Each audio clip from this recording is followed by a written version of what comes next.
Most films are great, but there are some films which just make the community hate it. And in this video, I'm going to be talking about some of the most hated animated feature films ever made. Let's start off with one of the most hated animated feature films of all time, The Emoji Movie.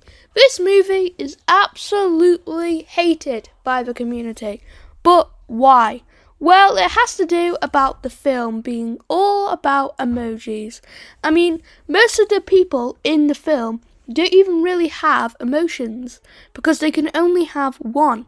It's sort of like Inside Out, but bad and with emojis and whatever this is. Next, we have Brave. And yeah, this movie is horrible. Pixar did an absolutely horrible job. It is hated by the community because it is one of the weakest princess films ever made.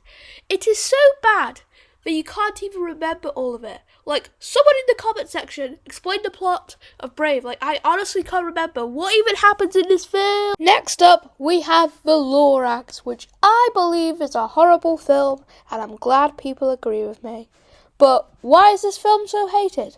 Well, Dr. Seuss's books aren't really the best books that you want to turn into films. Look, I'm sorry, Dr. Seuss, but I mean, your books are just not the kind of books you're going to want to turn into a film because they are so wacky and cartoony and so little explained that you can't really turn it into a feature-length film. And finally, we have Ruby Gillman, Teenage Kraken, which is the biggest flop by DreamWorks. But why?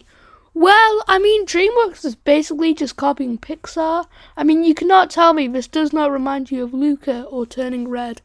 So, I mean, it was basically bound to fail. Also, it came out in the same month as like Across the Spider-Verse, Elemental, and all that jazz. So, it was basically destined to fail. It was its fate. Anyways, this is the end of the video. If you enjoyed, then please subscribe, and I will see you all in the next one.